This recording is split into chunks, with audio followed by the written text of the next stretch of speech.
In this lecture, we pick up from where we left off in our last lecture, with Luther having gone to the Diet of Worms, having been condemned as an outlaw, now by the civil government, after the excommunication earlier that year in 1521, and now Luther is kidnapped and taken by the men of Frederick the Wise to the Wartburg Castle. And we said at the end of our last lecture that Luther was not expecting, probably, to make it out of the Diet of Worms or to have made it back home. And so, with the relief of having been kidnapped and taken to the Wartburg, Luther now had essentially a year of quiet contemplation, study, and writing. Luther grew his hair out, he grew a beard, he went by the name Junker George, which is something like a low-rank noble knight. But Luther wasn't done with his Reformation. The first thing that Luther sets about to do when he gets to the Wartburg is he sets about to translate the Bible into German. Now, Luther will eventually translate the entirety of the Bible, and actually the Apocrypha as well, though he himself will doubt the Apocrypha has any place in the Scriptures. And the entirety of the Luther Bible will be published in 1534, well after the Reformation is underway. At the Wartburg, though, Luther, within the space of the year, translates the Bible into German. Now, this translation of the Bible is profoundly important, not only for the Reformation, but even for the formation of the German language itself. German at this time was transitioning out of the Middle Ages, and it was beginning to take shape into something that we would call modern German, or modern High German. Well, Luther's Bible, believe it or not, is one of the formative things that shapes the transition into High German. What's interesting about Luther's translation is he knew German, but he didn't know it necessarily very well. That is to say, he wasn't a man of the people. By and large, Luther had spent most of his life conversing and speaking in Latin. Now, don't go too far with this point. It wasn't as if Latin was his first language. But since you don't spend most of your day conversing back and forth in German, and you don't spend a lot of time with the average lay speaker of German, Luther actually finds that he can be, I guess the word is creative, in his development of the German language. Still, the impulse is there in Luther to make sure that his German translation is a sound one. Now, what did he use? Well, there are usually pretty overplayed stories about Luther going line by line and rendering it straight over in perfect German. Well, I've said before, and I'm stressing again here, honestly, the average seminarian who's gone through Greek probably knows a good bit more Greek than even Luther would at this point. Luther, like anybody, used help in his translation. The text Luther used was actually Erasmus's Greek New Testament. Now, if you understand this book, you'll understand what Luther is doing when he's using it. Erasmus, when he published the Greek New Testament in 1516, actually didn't do so in an effort to really sort of spur on or inspire necessarily the study of Koine Greek. Erasmus actually got into this project first and foremost because he wanted to correct and improve the Vulgate. Now, the Vulgate is the translation of Jerome in the 5th century into Latin, where Jerome had used the Greek and Hebrew text and translated it over. Well, Erasmus, in reading the Vulgate, found it actually not the best Latin. Erasmus was simply that good at Ciceronian Latin. Erasmus actually has a relatively bad joke in which he says that part of his intention was to make sure that the Apostle Paul addresses the Romans in better Latin than Jerome had made him address the Romans. So Erasmus's impulse here, again, is not to spawn a wave of Greek New Testament studies, but rather to fix the Latin Vulgate. Well, the way that he gets to this, in part, is through the Greek text. He's an omnivore when it comes to languages, particularly ancient languages. And so what Erasmus does in 1516 is he compiles roughly, loosely, and frankly quickly, as many of the Greek texts that he can find. Now, the only texts he can find are 12th century Byzantine texts. These were not the ancient texts, or the oldest texts that we have. Not only that, but the first edition of Erasmus' Greek New Testament contained a number of typographical errors. Erasmus himself admits that he compiled the book in a rather slapdash manner. And textual critics of the New Testament will tell us that Erasmus's text is really not necessarily the best. Now, this is somewhat ironic because these texts that Erasmus uses come to be known later as the Textus Receptus, or the received text. And it's these texts that, of course, become the basis of the King James Version, because it does take some time for us to develop an awareness of so many of the variety of manuscripts. And of course, the Textus Receptus in the KJV become the bedrock of the idea of the KJV only folks. Well, the manuscripts that Erasmus uses are 12th century Byzantine texts. In fact, interestingly enough, he doesn't even have the first 6 verses of the book of Revelation in the Textus Receptus, in the document that Erasmus uses. He actually has to take the Latin Vulgate and translate the first 6 verses of Revelation from the Latin into the Greek because he doesn't simply have them in the manuscripts that he had acquired. He also corrects a number of things along the way to better suit his liking. The important thing, though, is Erasmus's Greek New Testament, as it's called, wasn't actually a Greek New Testament. Now, it certainly had the Greek New Testament in it, but when we actually go and look at the book, it's actually something like an interlinear. If you open to any page, on the left-hand side is the Greek of whatever chapter or verse you're looking at, and on the right-hand side of the page is a new, better Latin translation that Erasmus has written, both in part to correct the Vulgate, as well as to base that Latin translation more closely or more faithfully on the Greek. So in other words, Luther at the Wartburg, using the Erasmian New Testament, is essentially given a real strong leg up in terms of being able to understand where the Greek to Latin translation points are. In other words, Luther knew his Vulgate. He had used the Jerome Bible as every man had done in the Middle Ages. Only Erasmus now gave them a way of triangulating, you might say, between the Greek, which Luther knew a little bit of, and Erasmus's new translation, and the Vulgate itself. If you notice a discrepancy, you can look up the Greek words and figure out what the issue is. This, in other words, is enormously helpful and something like training wheels, you might say, for Luther as he translates into German. He's not sitting there, as I've said, just with the Greek, sort of with the power of his brain, simply translating it all in full on his own. Well, Luther isn't only worried about the translation of the Bible.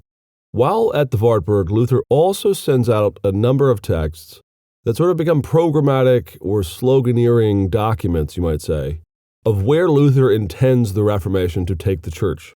One of the more famous ones is called On Confession. And in this one, Luther is actually taking on the idea that you have to confess to a priest, which was, of course, part of the penitential sacramental order of the Catholic Church in the Middle Ages.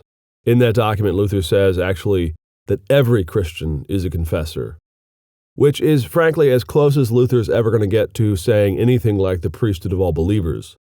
No one in the 16th century ever said the phrase priesthood of all believers, by the way. But the doctrine behind this thing called the priesthood of all believers is what Luther has said here in this book on confession.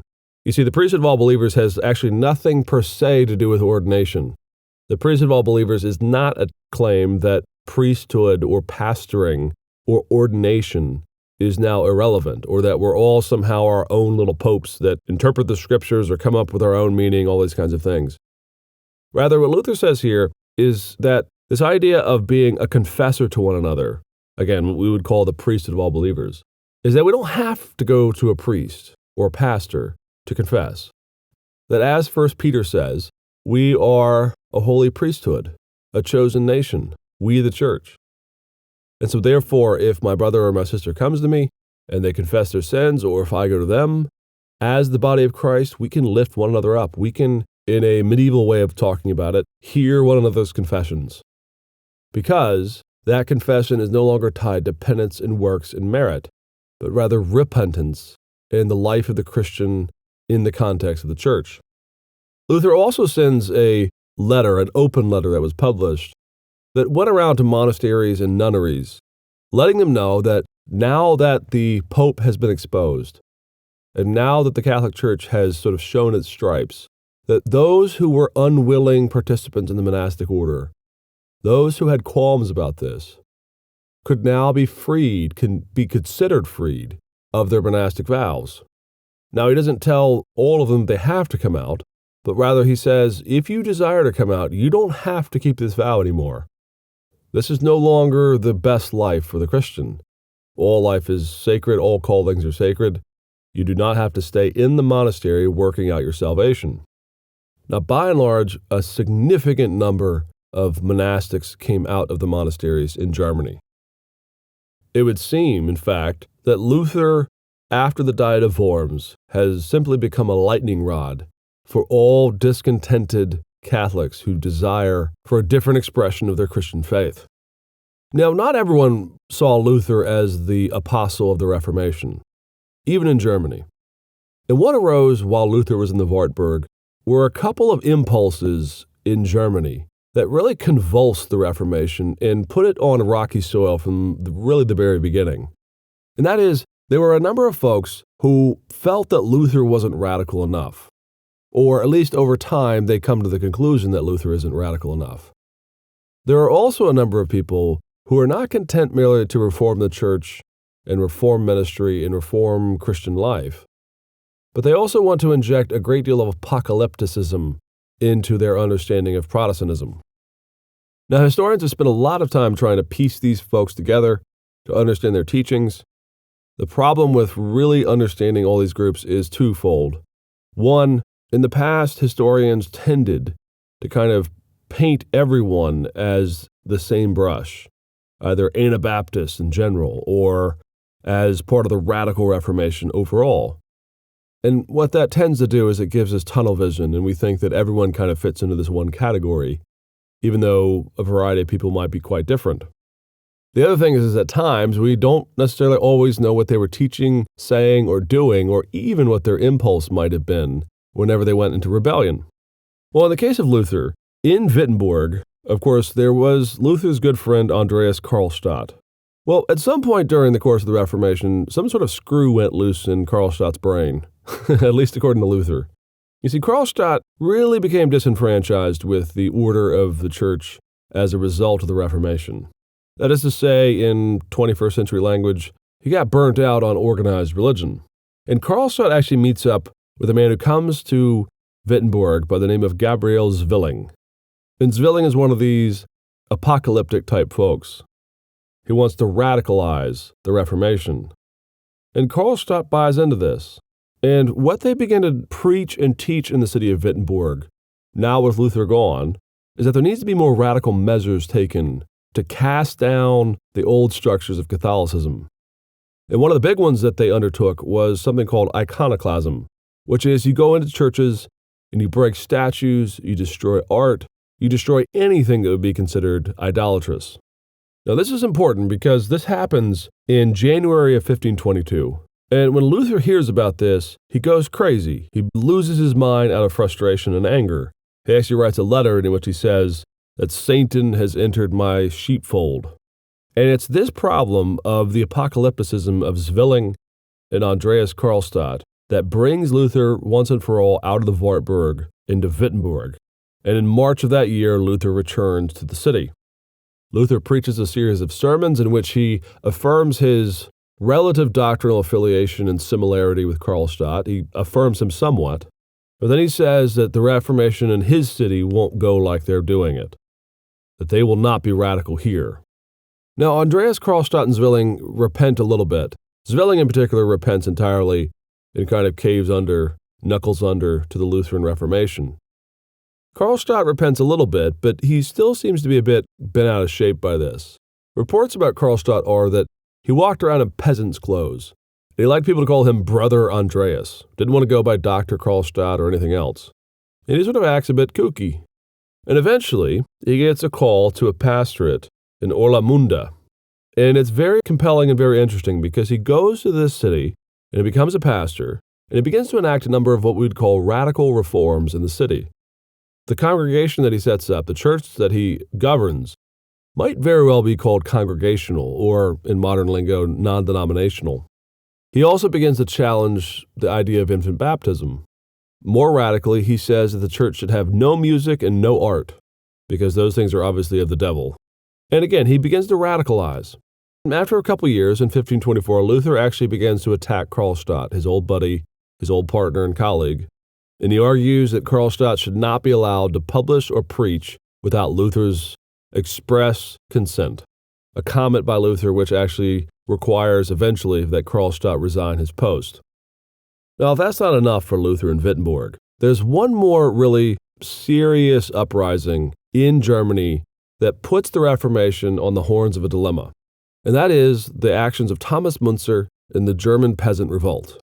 Müntzer was another one of these apocalyptic guys. In fact, he was familiar with some of the other folks that had come to Wittenberg before. Well, through his teachings and through a number of others, there arose in 1525 a massive uprising of peasants all throughout the country and down into the Swiss regions.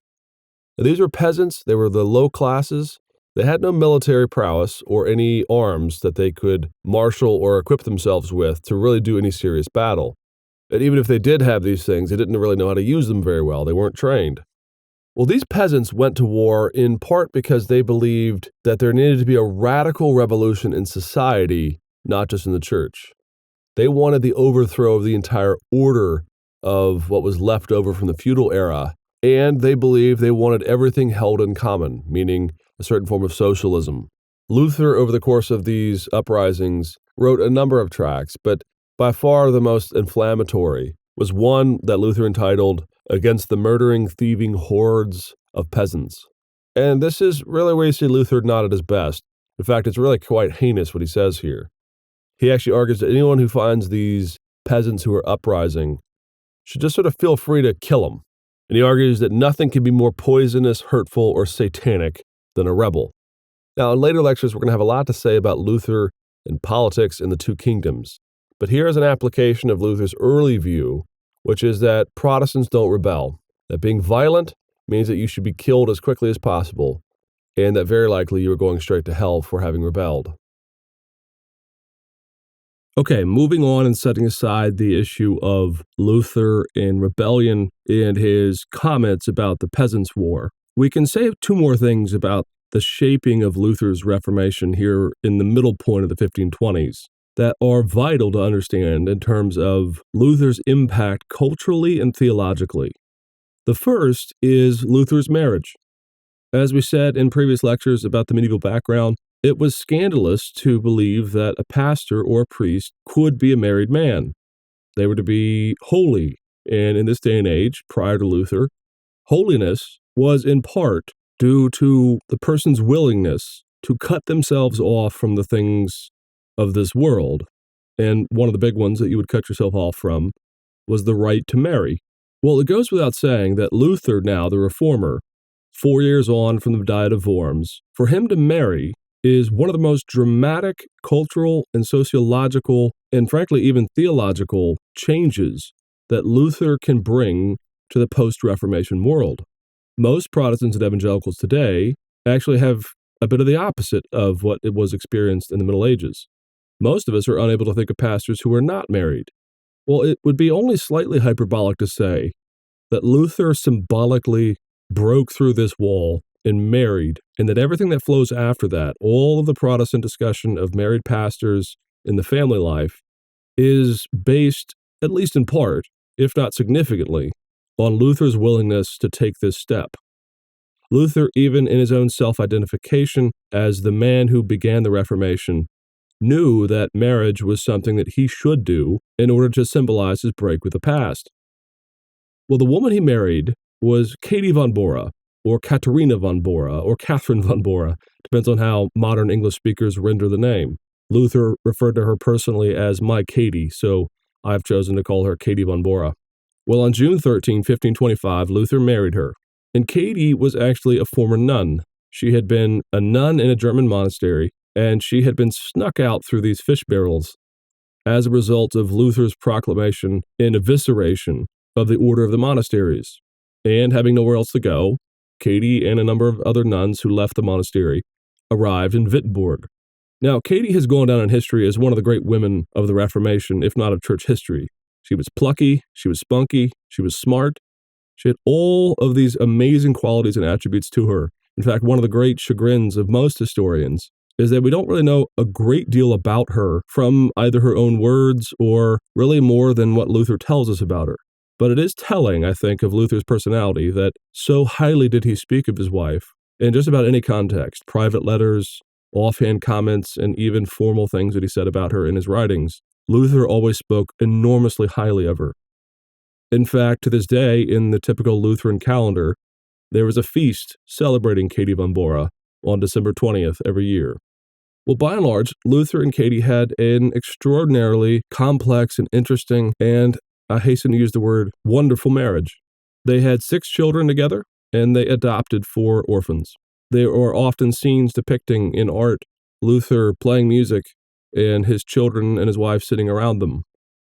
One of the more poignant moments for Luther actually was that he actually lost one of his children at a very young age, young Elizabeth, by some sort of disease or something that she had acquired. Very common for this day for people to die young. And the scene and the description Luther gives of having his heart torn out because his daughter has passed away is one of the more poignant and humanizing ways that we can gain a little bit of access into the real man who Martin Luther was. And even just the fact that they had children was, again, enormously controversial for the day. As Heiko Obermann has pointed out, actually, it was a common sort of urban legend that the Antichrist would be born by a former monk and a former nun, 2 renegades, conceiving a child and giving birth, that was going to be the Antichrist. And Obermann tells this wonderful story about how when their first child was born, even committed Protestants were asking, is the baby looking good? Is the baby healthy? Did it come out with horns on its head? These kinds of things. But Luther had 6 children of his own and 4 adopted. Another thing that was dramatically important in shaping Luther's voice and his theological vision for the Protestant Church also occurred in 1525, in December. And that was Luther's debate with Erasmus in writing on the subject of free will. Now, I want to bring this up because it's actually quite striking, because in terms of modern popular misconceptions of the doctrine of predestination or free will, you still find a number of people who believe that this doctrine is somehow the intellectual property of Calvinists or Reformed people. You can actually find all kinds of places where people refer to the Calvinist doctrine of predestination. Now, that's telling that we have a massive miscommunication on our hands because, in fact, here we have Luther in 1525 writing on this subject years before Calvin even converts to the faith. Now, as we'll say when we get later in the course to the comparing and contrasting phase, we'll actually look at Calvin and Luther on the doctrine of predestination. And we will say there, and I'm going to go ahead and give you the punchline, they do have a different perspective on this and a different application of the doctrine of predestination. But it mostly has to do with when we discuss it and how it is preached and at what point the doctrine of predestination is raised in the Christian life. Luther, over time, is actually quite demure at when we should talk about it, because he will say the main issue is preach the gospel. And whenever someone says, oh, I've believed the gospel, you say, well, congratulations, God has seen fit to illuminate your mind and save your soul. Luther will not, in other words, talk about predestination in a more systematic theology sense or in a more abstract sense. Not that Calvin or anyone else would really talk about it abstractly. But for Luther, predestination is a after-the-fact discussion whenever someone has come to believe the gospel, and it is not something that is to be incorporated heavily into the Christian life. Well, here in 1525, Luther gets into a battle of wills, a theological sparring match, with one of the great eminent lights of the Reformation period, Erasmus. Well, a number of people in Luther's day blamed, in at least a simple way, Erasmus for what happened in the Reformation. It was believed that Erasmus had been too snarky, or that some of the texts that he had put out, for example, the Greek New Testament, and the retranslation of the Bible into a better Latin, had eroded the confidence of reformers for the Catholic Church. And for most of the Reformation, Erasmus stays quiet. He actually doesn't get involved openly with anything. That is, of course, until 1524, when Erasmus writes a book called On Free Will. And in it, Erasmus, in his own style and in his own way, essentially toes the medieval line in terms of his understanding of how our will is involved in the process of the Christian life. Now, hopefully you can recall our discussion on the will when we looked at Luther in the monastery and Luther in his engagement with scholasticism. Erasmus essentially takes the argument of the latter Middle Ages, which says, we have free will, God has foreknown what we will do, but in terms of grace, grace comes to give us strength, but it doesn't create in us out of nothing, faith itself, and then therefore our works are, Erasmus will say, again, very typically for this day and age in the Catholic Church, our works are something that we ought to perform. We can perform them. We have the ability. So that's Erasmus's argument, essentially, in 1524.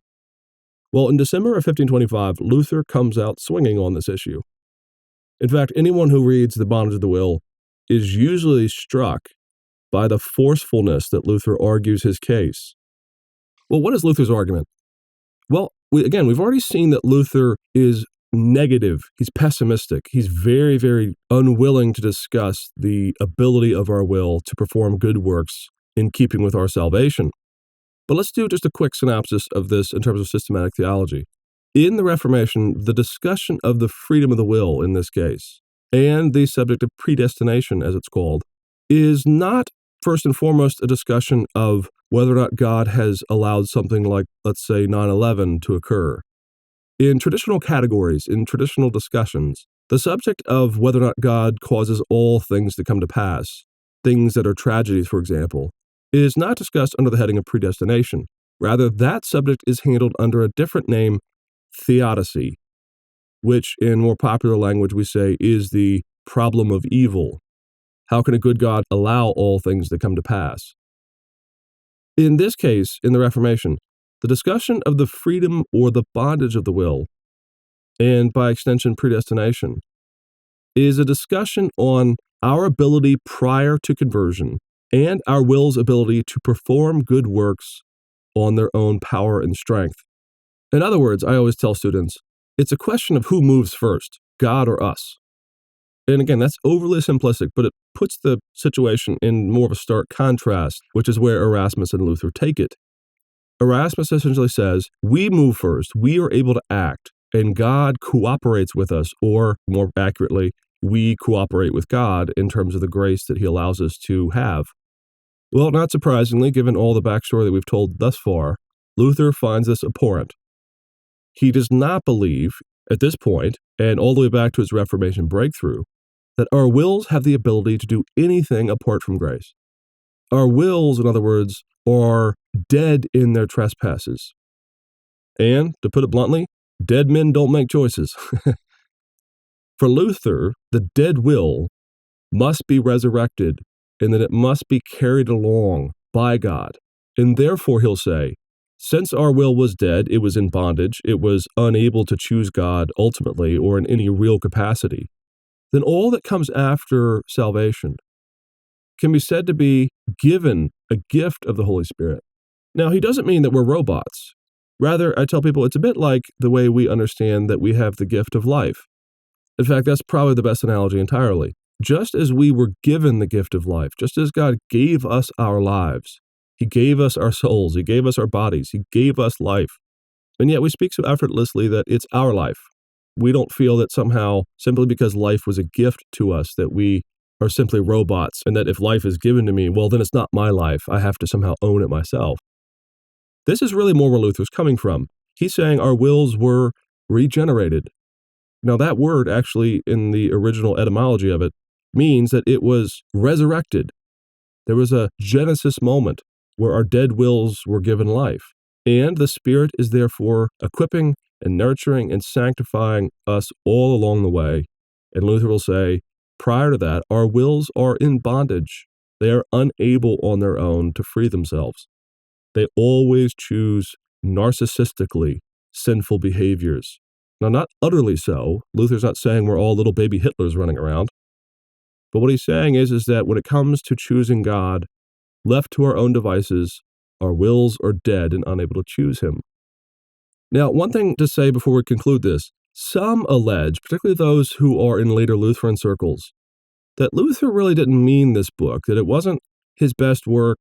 He wrote it out early, and it was entirely in response to Erasmus, and therefore he can kind of be forgiven for this. A lot of the impulse for this is that later, as Lutheran and Calvinist circles begin to fight with one another, one of the touchstones of where they fight is on the subject of the ongoing evolution of some of the language in the Reformed world about predestination, and a relative pullback in the Lutheran circles in their willingness to discuss this doctrine in full.